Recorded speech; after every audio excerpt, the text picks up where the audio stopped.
everyone. Welcome to this episode of The Latest Thread. In this episode, we decided that since we've all been quilting for quite a long time, it would be really neat if we shared our first quilt and kind of worked through our progression up to our last quilt that we made. And after watching the episode, if you guys would want to share your first and last quilt, because I think it's really neat when you look back and see what you made first and what you're making now. We'd love to see your pictures as well. So I think we're starting with Ava's quilts. Yeah, I'll bring up the screen here. Yeah. There we go. Yep. All right.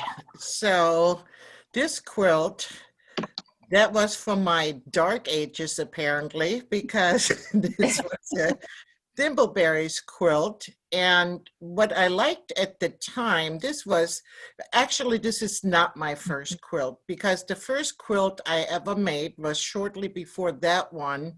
And it was gifted to my brother who lives in Germany. And it was a king-size quilt, the other one. And I quilted it on my domestic machine, and that was never going to happen again. So, but who starts with the king-size quilt anyhow? But this Thimbleberries quilt, at the time I liked it because I liked handwork. And so I was doing, the blocks are embroidered. It was pre-printed, and then you just embroidered it with the black embroidery floss. And then the piecing of the blocks at that time, because I was a new piecer, was quite challenging. So at the time when I quilted this, I did not have my Gammill that I have now. I had another brand of mid-arm machine.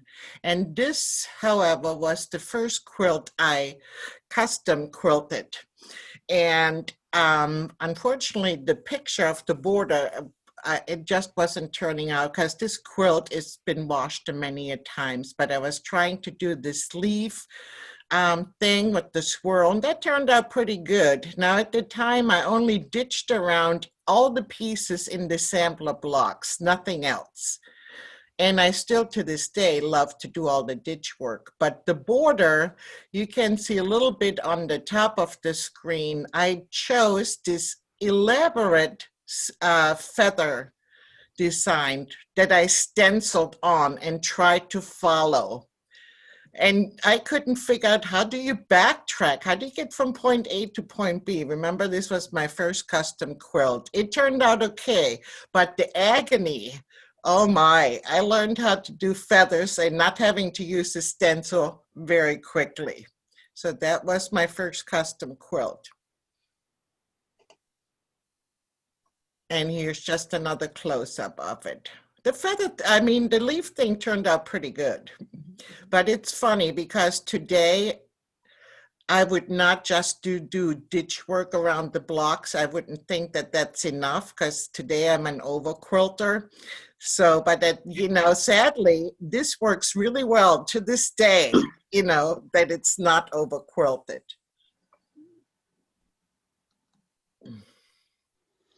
And this was a quilt I made fairly early on also, because I loved the log cabin design and had a lot of fun with doing this scrappy quilt. I no longer like to do scrappy quilts because you have no control over what goes where unless you agonize over it for days to place everything. But on this one, I just chose to do an edge to edge, and at the time, again, I had the other machine, and I was doing the pantograph from the back of the machine, and it was a maple syrup is the name of the pattern, and I thought it lent itself very nicely to the style of the quilt. So I did a lot of pantographs at that time. That's a really popular pattern here in Canada. I bet it is. Maple syrup. Well, and a couple of years ago when we had our Canada 150, our 150th anniversary, it was like every second quilt was maple syrup. It's a nice pattern. Oh, Which means my puppers wants to help. Yeah. I heard about that maple syrup. Yeah, he's like, you talking about food? Okay, so this is more current. This is from what, Jody, 3 years ago or so? I think 4. Well, maybe 4. And Jody and another friend and I decided we were going to do a book. And it was published with AQS, American Quilter Society, and we all, the 3 of us, did our own, designed our own quilts to go in the book. And that was one of mine. And I talked a little bit earlier about dense quilting, and there you have it. And it's an applique book.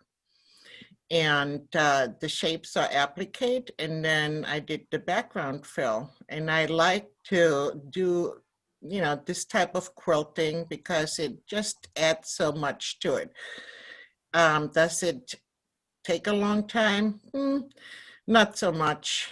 It depends what you mean, for a long time. But I enjoy the process of it. I like the texture, and it was a lot of fun. I love the texture in the background on this one, Ava, because it looks to me like one of those concrete walls that pieces have just been kind of falling and chipping away over the years. And yeah, I love it. Thank you. I do too. Great. Oh, there's another one. Well, that's more of a close-up if you Oh, want okay.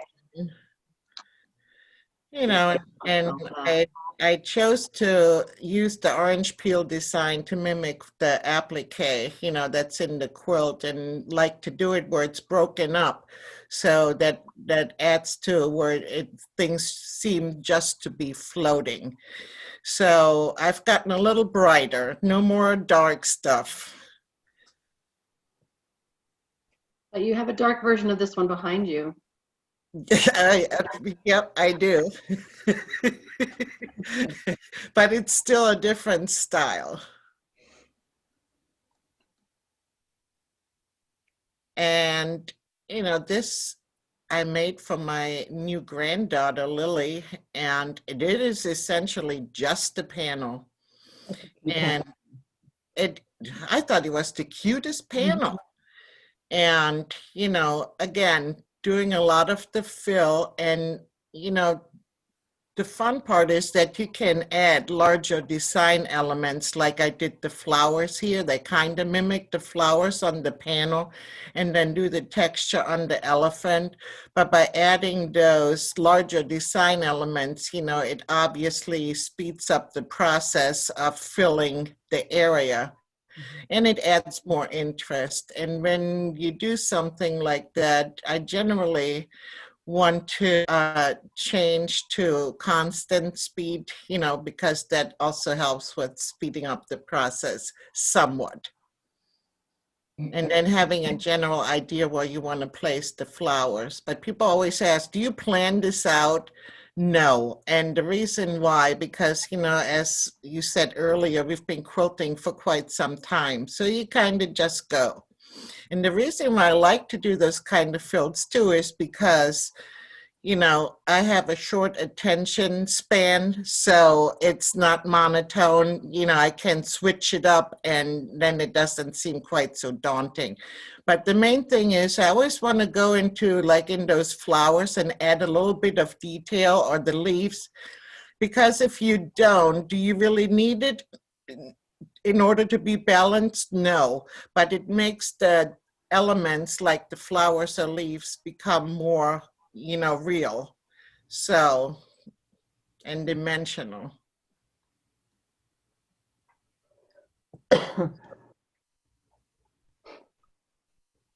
And this is another modern quilt that, we were doing Drunkard's Path quilts, and that is one of mine.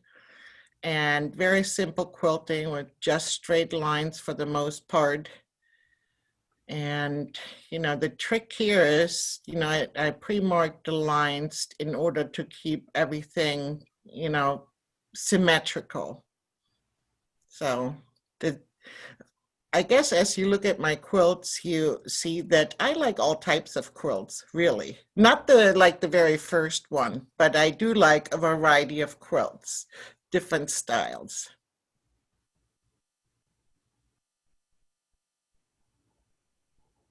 And this is the last one I finished, double wedding ring, and I always wanted to learn how to make one, and that was a challenge because I had no pattern. I just had this specific fabric that's actually textured fabric in the rings. It's cotton, but it's a blend, so You can feel it. it was interesting because it was a little bit heavier than cotton fabric. So probably not the best choice when you're doing the curved piecing and trying to make things match because, you know, you have the two different weights of fabric.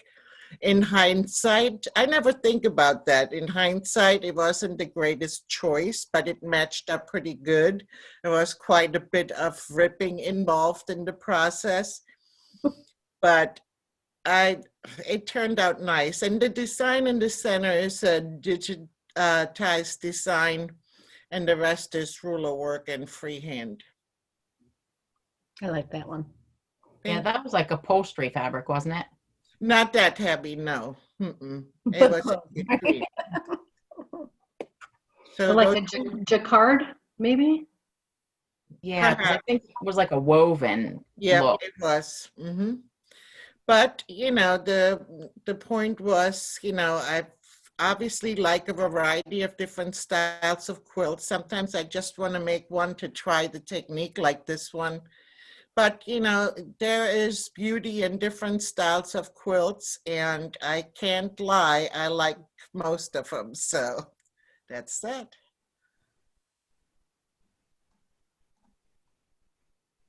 Oh, this is my first quilt. It is totally trashed because I didn't know, you know, that you have to buy quilt shop fabric. I just bought it from the craft store. Well, some was better because there's certain fabrics that all through that quilt, they just disintegrated. Other ones were okay. So I made this in the 90s. You might be able to tell by the color combination. My mother-in-law was quilting and she said, you should make a quilt. And I said, all right, I guess. And it's an Eleanor Burns quilt in a day. And those logs are supposed to be 2.5 inches. And she told me it would look much nicer. She had made the big 2.5 inch one. And she told me it would look much nicer if I did them to finish at 1 inch. And not knowing that was going to take way more time and everything, I'm like, okay. And then she said, you should make a queen size quilt because if you don't like making the quilts, at least you'll end up with a quilt for your bed. Okay. Stupidly not knowing. I wasn't that, whatever. I sewed it together. It was like, whatever. Okay. It wasn't until it was time to lay it out because with the log cabin, you know, there's so many choices, you know, you can do the barn raising or all those different ones. That was when I was hooked. I was like, oh my gosh, I can just make these. And it took me forever to decide which way to lay it out. Then I picked this. And then, yeah, it was time to quilt it. And not being a quilter in my head, I thought, well, whatever. I'll just do straight lines around every log. Yeah, right. There's one block somewhere in there that is ditched every log.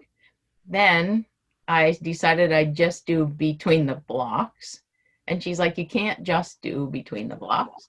So I did between the blocks and then I tied the rest. Because, yeah, that was not my thing. That domestic quilting, no. Mm-mm. So you can see, and I only put, I think, 2 ties. No, 3, 5. Yeah, the corners and the center, which really probably wasn't enough, but I had enough of it at that point. And we did use it for years, but then the dogs started to use it and it got a little more ripped and sun faded and everything else.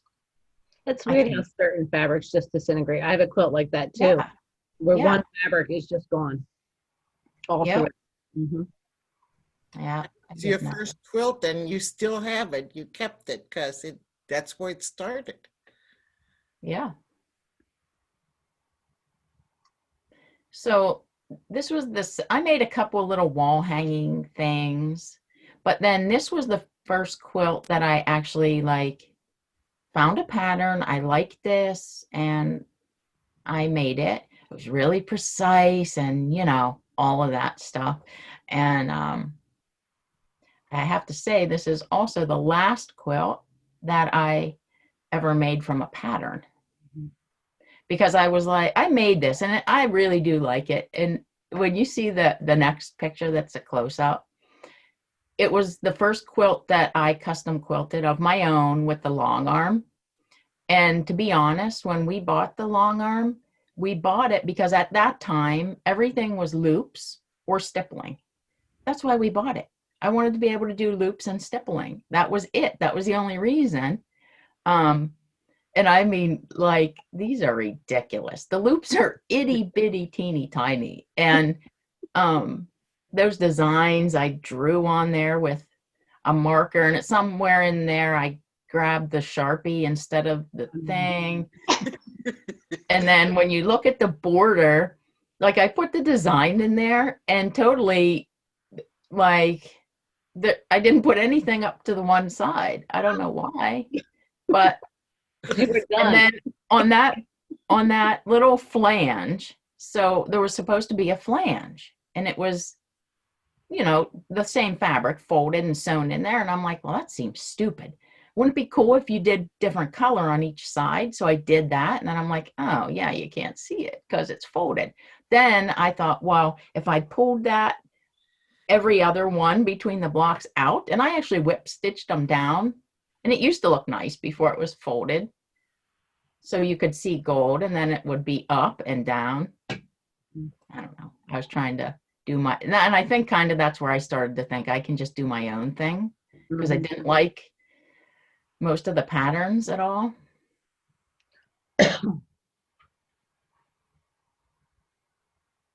So then this was my next quilt that I made for myself. And I mean, there was no pattern. And I'm like, I like these stars. So I just made different sizes and started putting them together. And then I thought I wanted to make those colors go.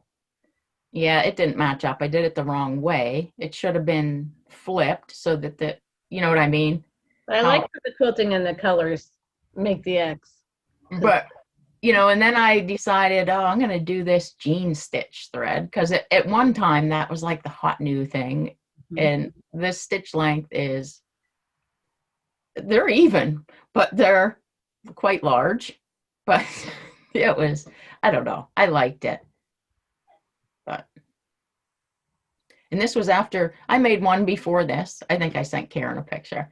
And the first one I made, similar to this, I didn't know then that black wasn't black. Like black, you can't just buy black fabric from 3 different places and put it all together. And I didn't know until the quilt was done and I took a picture of it. And like some of the blocks are totally different.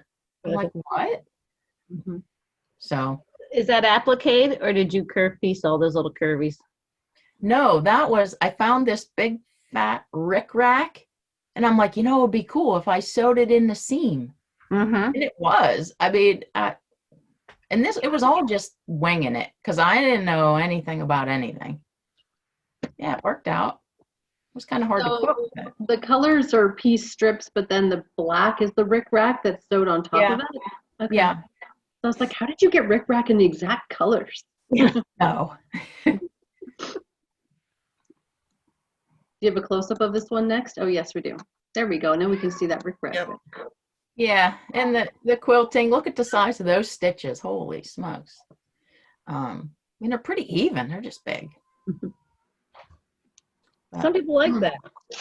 Yeah. Well, and that was on the suggestion of my mother-in-law, that when you use the thicker thread, you're supposed to use bigger stitches because you can see the thread better. But yeah, you can see it a little too much. Yeah. For my liking. People adore that jeans thread. And so this was also this was the start of probably 8 years where every single quilt I made was black. It just, to me, every color looked better with black. So then I made this one, and this was when I discovered fusible applique, and I fused it on there. And if you could feel that, it's like that super thick fusible. And stupidly, I thought, I never did like to just leave those edges on, sewn or something. I felt like it would fall off.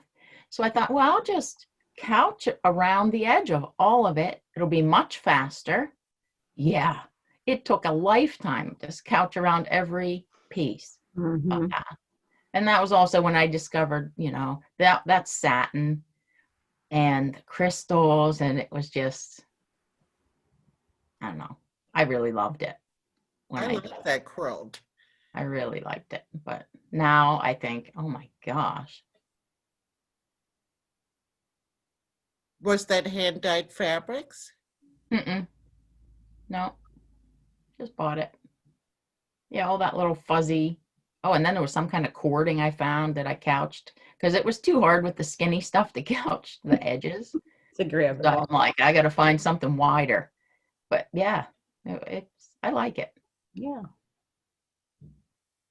Would I hang it up in my house? Probably not. But the coolest thing, when I was pulling all these out to take pictures, when I look at some of these, this is the same kind of thing that I'm now quilting. Like, I didn't quilt this way for a while, but I notice I still use, it's the same quilting designs, kind of. It's really weird. Yeah, I can recognize that in the long ovals. Yeah, it's weird how that works. Well, it's because it's like, I always say that quilting's like your signature. It's like what you do gets like implanted in there. Yeah. Yeah. It may alter just a little bit, but it's always that same thing. Yeah. There's a lot of cool aspects to that quilt. There really was. So this was the first modern quilt that I pieced. And I pieced it, and it was just sat for years. It probably sat for 5 years, I think, before I quilted it. And once I quilted it, like, this was a life changer for me. That sounds ridiculous, but it really was. I mean, this was it. I'm like, oh my gosh. So long contrasting thread, because no more of that. And now I liked gray. Everything had to be with gray. It looked better than the black. Yeah, so this was a really huge change for me in my quilting style. It was kind of what I wanted to make before, but there wasn't that stuff, I guess. So I, didn't make it. Oh, did you want to do a close-up on that one? No, it doesn't matter. There's not much to, so that's probably one thing I should say, is that before, my stuff was really quilted, like quilted a lot. And then this one, it was really funny because you do this and it didn't need that. Like, it didn't go. And I felt like I made this to enter into a show, and I'm like, yeah, this thing, I'm wasting my time. This will never win. There's not enough quilting. It just felt so not quilted enough to enter it in a show, I guess. And I kind of do way less quilting now than I ever did on something, because I don't feel like they need it or something. I don't know why. It doesn't go. Was that the original circle pop, or was it before this? It was before that. I used it on some other stuff before that. And then this is my last quilt. So I guess this one, it does have a lot of quilting, but it's really kind of, it's still minimalistic, even though it's done. Yeah, even though there's a lot. It's, I don't know. And I will say one thing that did change, I used to use prints and stuff, and now I mostly only like solids, and it's just that I like the contrast, I guess. But with that comes, when you quilt and piece solids, you have to be right, because if your piecing is slightly off, it is so obvious. Yeah. I mean, even if it's just a hair off, there it is. It's like, look at me over here. I didn't match up. And it's the same with the quilting. I mean, it really, there's no hiding anything. Yeah. But, you know, and the funny part about all of it is most of this is ruler work. And that's like my favorite thing now. Many years ago, I did a book called Stitch in the Ditch Alternatives, because I was like, oh, I am not using a ruler ever. You don't need to. And now I really love the intricate stuff. I don't know. Yeah, it's an interesting thing, I think, to go back and look at your quilts and see. I have to say that picking those pictures was fun and Mhm. fun and making fun of myself. Oh yeah, yeah, yeah. You look at it like, oh my gosh, What was I what was I thinking? thinking? Yeah. Well, but quilting in general has changed. Oh, sure. I mean, I have a whole thing of Quilters newsletter from like, I don't know when they were from. I got them when I first started quilting. I bought them at a yard sale or something. And just looking at the quilts in those older magazines, if you go and look at a magazine now, my gosh, everything has changed so much. Mm-hmm. Okay, so I think that's my last one, right? Okay. So this is probably a good time. We're going to go ahead and take a little break, and we come back. We're going to look at Karen and Sharon's quilts. Okay.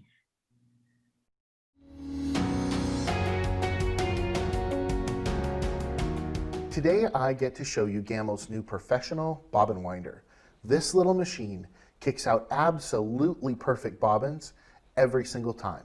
It's quiet, it's simple to use, and it's built to last forever.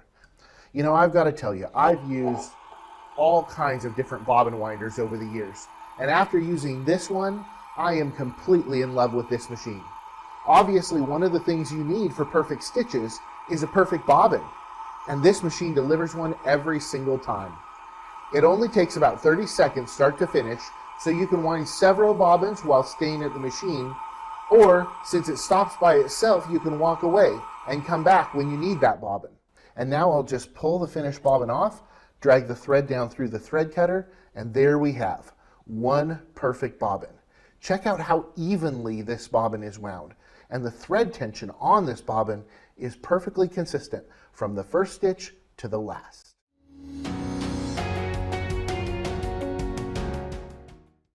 Welcome back, everyone.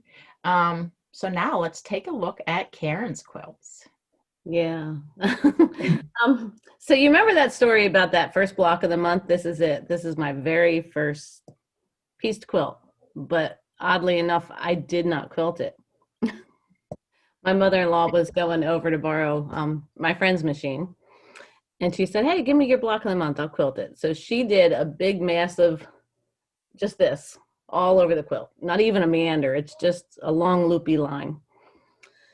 But this Do was you have a actually, close up or do you want me to zoom in? oh no, there's no close up. Okay, I'm gonna zoom in then. My mastiff actually pulled this out of the laundry. It's never been used. It was, washed and folded up, and she pulled it out of the little pile, and it was hers ever since. And then I realized I didn't have a picture of it, so I kind of pulled it back from her to take the picture. So I think it was a little more square than it looks in this picture when it was first done. But it still has purple. Yep, that's what I was thinking. She It already was liked like a purple. bluish purple. Yeah, it was a bluish purple because all those blues were the same color, but some washed different than others. Like that big star, Mm-hmm. that was that same blue that's around it. It's just, it washed different. So, yeah, that was my very first quilt. So if y'all think there's no hope for you, there is so much hope. Okay. So there it is, the barn raising log cabin. Yeah, that is actually, that's a Pretty. half log cabin, which I like those better because they seem to go quicker. But I made this for my mom, and it's a beautiful quilt, beautiful batiks and all neutrals. And then you can go to the next picture, Sharon. Okay. because I don't think that's quilted in that picture. And I did all these feathers on them, and I was so, so proud of these feathers. And I look at them now, and I'm like, oh, they're finger feathers, every one of them. You know? But yeah, she still likes it, you know. But there were some interesting feathers. But I swore I was going to conquer feathers right away because everybody's like, oh, feathers are so hard. So jumped Bring right. it on. If you start hard, everything else is easy. Mhm. So this is my first and last paper pieced quilt. And what you can't see, and I don't have a picture of it, I actually gave this to my niece. In that middle border, that thick lavendery purpley blue one, I did all this trapunto that you cannot even see. But I spent all this time cutting it away and making all these diamond shapes, and you can't even see it. But I can't even. No. and it's blurry. But this was my very first ribbon winning quilt. So it was kind of special. It was only like at the fair, but I don't care. Yeah. It still counts. World. Yeah. So the block, the actual piece block, you can see some of the quilting is the next picture. And that was it. And I didn't have enough of that purpley, that magenta purple. So in the 4 corner blocks, I had to substitute a different purple, but it's not that noticeable. Erin, You learn. you still haven't learned to have enough fabric. No. Problem with that. And I don't buy little, I buy big. I just use it all. Yeah. I borrow it for other things because it takes me years to finish things. But yeah, so that was my first award-winning quilt. That's what started my competition lust, I guess. So this is half of a quilt. I started to make a wall hanging for Joe for his 40th birthday. I think it was for his 40th birthday. So I took all these pictures and I had this little, I just wanted it to be, I don't know, 40 by 40. And then he saw it. And this is now bigger than a queen size quilt. So, but I thought I was being, I didn't follow patterns. You know, that other one was a pattern. But on this, I said, oh, I just want to make a shadow. And I was so proud of myself. I did all this shadow work. And when I took this to Guild, they're like, oh, that's such and such technique. And I'm like, it's a technique? Really? I didn't think of this on my own. But I had fun with this quilt. There's lots of applique. And I have this is just the top half. But what I've learned, you see all those pictures? I didn't quilt anything through them. And they all just hang now. They just hang. Yeah. Every one of them sags. I've learned so much better, but I don't know. I could requilt it, but no. But this is the top half. The next picture is the bottom half, and it's blurry. It is big. Huh? It is big. It's big. It's big. It's long too, and it's longer than a bed would be. Like I should have made it wider, and then it could have went like across the king bed, but too big to hang up, too big to put on the bed. I don't know. But I thought I was being a genius. And I have a few different detail pictures because I hid all of this stuff in the quilting. Like, that's a turkey, which I show you it's a turkey. And like now I'm saying, why didn't I, and that's a little log cabin and a tree. But why didn't I do it in a different color thread? Like it would have stood out more. It's more like an I Spy quilt. There's a little tree beside it too there. Yeah, there's little walkway rocks, and I'm a better photographer now than I was then.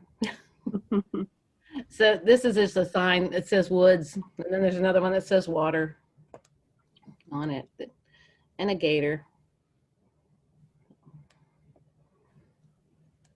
and an angelfish. But they're hidden all through it to the point that I can't even find what I did. So. Did you want to go back, or is that good? Yeah, it's done. And this was my very first whole cloth, and I wanted it to look like wrought iron. So that's just black batting. I just quilted black batting to it, and then I cut all that away. Like I didn't realize you could have done all these other things, you know, with the felts and all that. So It's all right. When I look at the quilting, I shudder though, because like I could have done such a better job quilting it. All that sand scribble was from a mistake. And then like that that point coming in from the side, it's so not noticeable because like there's a scallop on the outside and you can't even really see it how it pulls together because it's just it Well, needed it's subtle, but you can still see it. yeah. So Subtle. so this was a big quilt for me because it was in lots of advertising. And so from that whole cloth forward, they were all prior to 2010. And then this was like 2012. So something clicked in my brain after that whole cloth, and I went more to, I can't think of the style. Like I have two corner elements, you know, an element in each corner, an element in the center. And I laughed because when I went on the quilt show, Alex Anderson called me and we talked, you know, for like an hour on the phone, and she's looking through all these pictures on my quilts and she goes, wow, you really don't have any style. And I went, what? But she meant like all my quilts are so different from each other. But what I learned the other day when I was pulling these pictures is I do have a style, and that's it, the four corner elements and a center. And it didn't click on me until just a couple days ago picking these pictures. But this quilt, my challenge was to use no feathers. And when I was doing the designs, Joe was actually away hunting, and I kept thinking about him out there hunting, and that's why they look kind of like antlers in the little secondary designs or elements of space. So, but there is not a single feather on that whole quilt. And that's when my love of the OG shape started. There's a detail picture too. Lots and lots of crystals. That's pretty. And that's all manually couched gold cord around all those shapes. It really defines the design though. Yeah. That's one of my favorite quilts. And this is my newest quilt. And see, now you can see I have that. That's my style, four corner elements and a center. So this is my latest quilt. There's some feathers. Yeah, lots of feathers on this one. And more purposeful quilting. But I have to laugh because there were choosing this, just limiting this to a few quilts was hard, you know, and like between Wanderlust, that one that was 2012, and this one, which was 2018, there were a lot of quilts in there, but it's like to just, I don't know. I couldn't decide on which one. So. Yeah, because I think probably every one, don't you think that every quilt you do something and then you think, oh gosh, I should have done this. And then, you know, every one you learn something or something usually goes wrong. Always. And you think, well, I'm not going to let that happen again. And I always think, when is that one going to come where there isn't one of those things? Well, then you're done. You're not going to let happen again, you know? Yeah. Well, like I'm not going to point it out to you, but look at the bottom left of that picture right there, and look at those. See how the dots pull your eye? The circle, the quilted circles. They were. That was not my plan for this quilt, but do you see how close to center they are on that bottom left? See that left brown X? Yeah. I'm trying to move my mouse, and I'm like, this is not my computer. It's computer. I can try and zoom in and then. Yeah, see that? So Yeah. the design I wanted wouldn't work because my applique pieces aren't perfect. They're not. Oh, So I put the row of circles to pull your eye away from my boo-boo. Well, then that was Yeah, a great, choice. Yeah. It worked. Yeah. Because you literally look at those circles. Now that you pointed it out, Now I you see see what it. you're Yeah. talking about, but I wouldn't have. Yeah. So sometimes your quilting design has to change because you were just lazy in how you put your applique pieces down. Yeah. Well, and I think when you're new, you don't even realize that stuff Right. or that it matters really. You don't know what you don't know. Yeah. Yeah. There's Jody's circle pop. Yeah. That I don't know what that is. That's the most versatile thing, the circle pop, because you can I use it can't wait to use it again. ways. Yeah. I've just done it the once and it was like, oh, I need to put circle pop somewhere in every quilt now. Well, it's funny too because I've used that for years. Like I have a couple of show quilts even. Never a comment, never nothing. But then when I started to do them on the modern stuff, then everyone's like, "Oh, how do you do it?" And I'm like, "Wait, what? I've been doing this for like a really long I time." showed you a picture of, I think, the original circle pop. Yeah, Like- I had it somewhere. Mhm. I still have the quilt. Actually, it never got finished. Anyone want it? I'm never finishing it. This is where things get really ugly. My Here's mine. Sharon. It honestly, I couldn't have picked something more difficult for my very first quilt. Applique, paper piecing, a watercolor chain around the border. It's not even quilted. It was a kit. It's not even quilted. So literally you can just take the top and the back and open it like a sack. I'm serious. It's not quilted. And I had no idea that you had to quilt anything.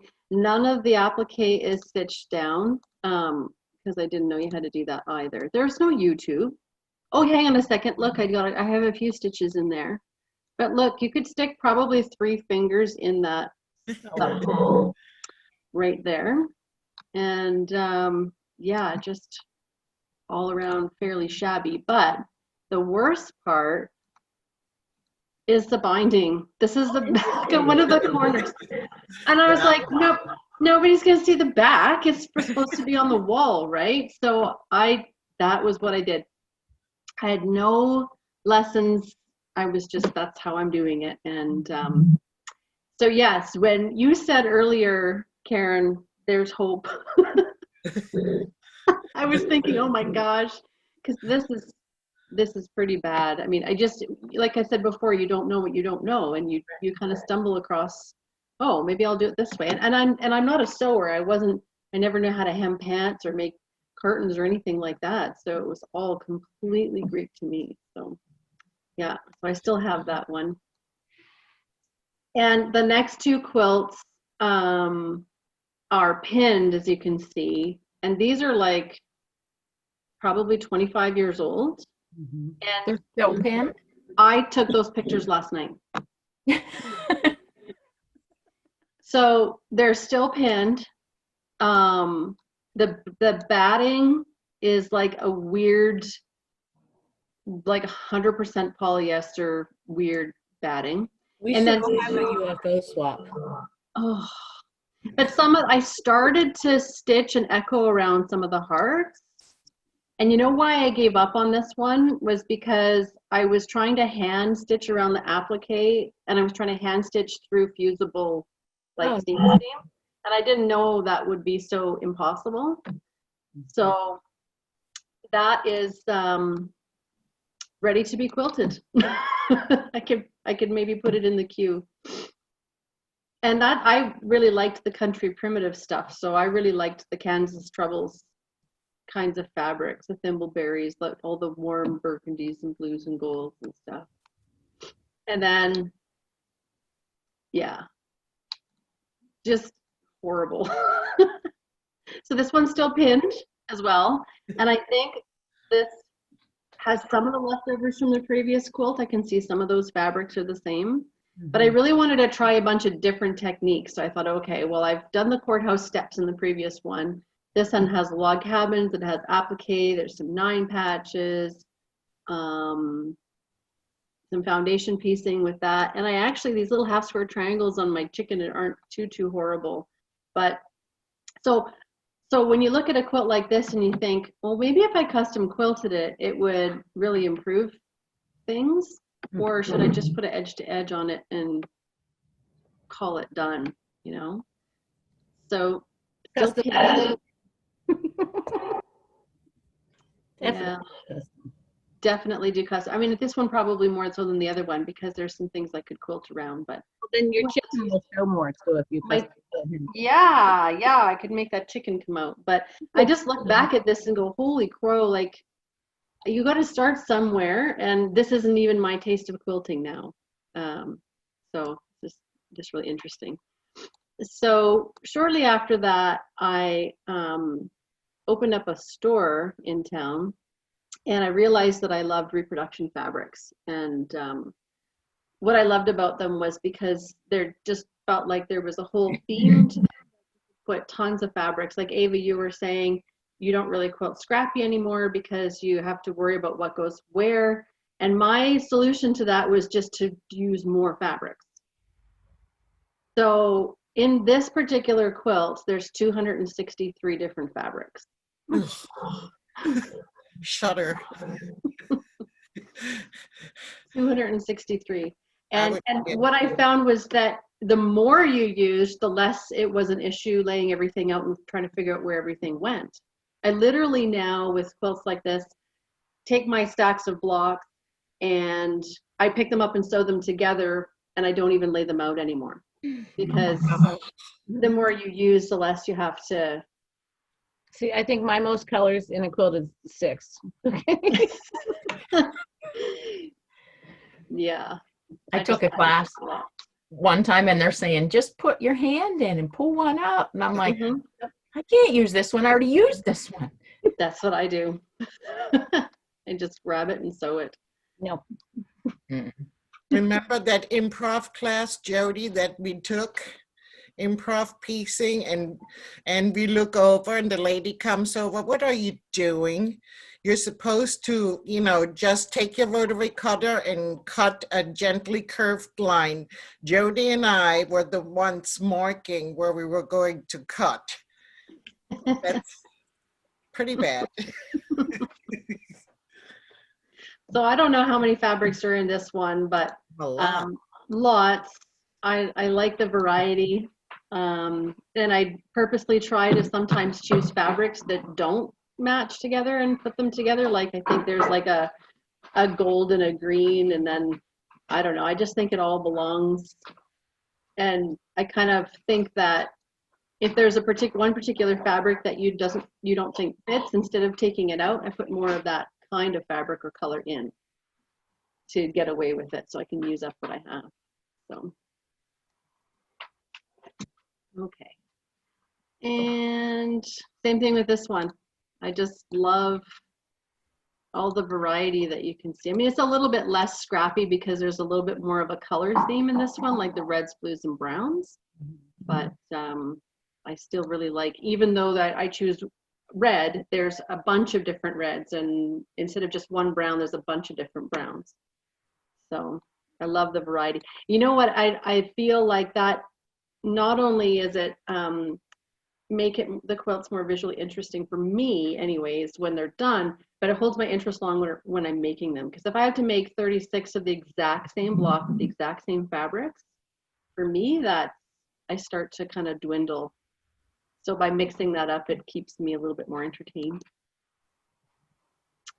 And there's 135 blocks.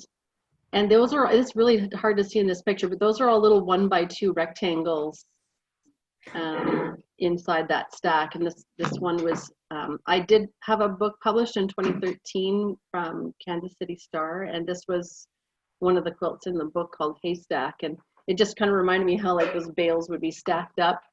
I swear my eye. But lots and lots of fun. I like how when you use all that variety of fabrics, you kind of get like a speckled or a dappled light kind of effect on the quilt. So It's driving me nuts because I want to start. I'm like, how many ones? 1, 2, 3, 4, 5, 6. Maybe that's why I don't like scrappy, because it makes me start counting. Counting things. Yeah, and this is probably up there in the hundreds of different fabrics as well. I didn't count on this one. The other one I did because every section was made with just 2 fabrics, and then it was kind of easy math from there. But yeah, And my version of a wedding ring isn't curved piecing. It's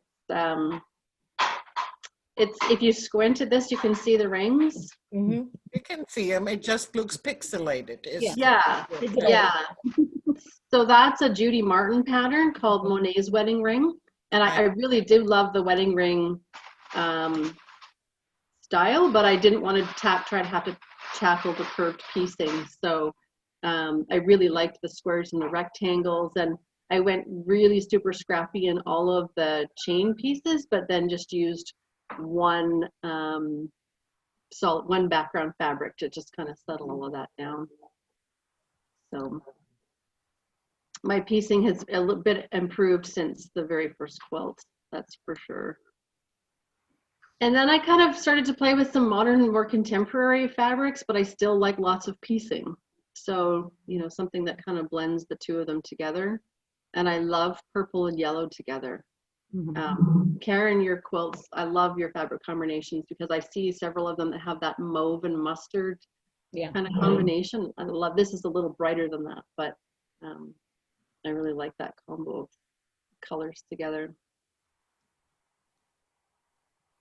This is actually the Tula Pink City Sampler quilt. And yeah, I haven't seen any City Sampler one done with repros. They've all been done with like Tula Pink's more bright modern fabrics, and I decided to do mine in reproductions, and my daughter actually picked the fabrics for every single block. And that's a testament to, if you have a stash of reproduction fabrics, you really can just pick up anything and put it together, because it just, that family seems to go together really well. And another kind of, I don't know, I guess to call that a little bit more modern than what I'm used to, just shades of gray and a neutral, and I call that one directionally challenged. Were you thinking about me when you made that? Why, Ava? Why? I like it because it's very monochromatic, and that's I like monochromatic. Yeah, and that's what I think I love about making quilts, is that I don't ever stop. Like, you don't ever stop, your tastes don't ever stop changing or evolving. You develop different, oh, I'm going to try this, I'm going to try that. Like, you never stop learning stuff, and there's no limit to what you can do within your little hobby. It's not like, okay, now I know how to do this, and now I have to learn how to do something else. Like, there's just so many possibilities, right? Or else you see something and you think you can do it an easier way. Yeah, to change it and make it your own, right? So, and then even brighter, this is a Quiltworks pattern with Libs Elliott fabrics in it, and it's not quilted yet, but there's some hot lips and some skulls, and so I still really love the reproduction fabrics most. That's the stuff that like makes me want to curl up in the quilt. But I really do enjoy having some fun with some brighter stuff every once in a while too. And then the last couple of years, I've been playing a little bit with leather. And so this is a piece of leather. It's about 30, no, I think it's 24 inches square. No, sorry, it's 30 something. It's, yeah, just like 32 or something, like 34 square. And it's quilted and then painted, and you can see from the sheen on like the body and the head and some of the areas that there's a finish on it to highlight some areas. And again, like I love that, how I've gone from like this little crappy, not even quilted, barely bound little paper sack, and changed, you know, over 25 years to completely different and using a different medium. Super fun to do. And then there's just another little leather one. This is pretty small too, but I quilted out a digitized block on it. This is about 20 inches square. And then I just had fun filling in around the main motif that was quilted out on my own. So, and then there's a little bit of an iridescent sheen as well on it. You can see on the, in this area here, where I've put some iridescent, and there's a few crystals, and it's couched with a metallic thread around the motif as well. So a total, to me it feels like I've really totally changed, but there are some still things that I really love about what I used to make when I was starting. So I don't have any rag quilts to show. Do you guys make rag quilts? Did you make rag quilts when you started? I made a couple.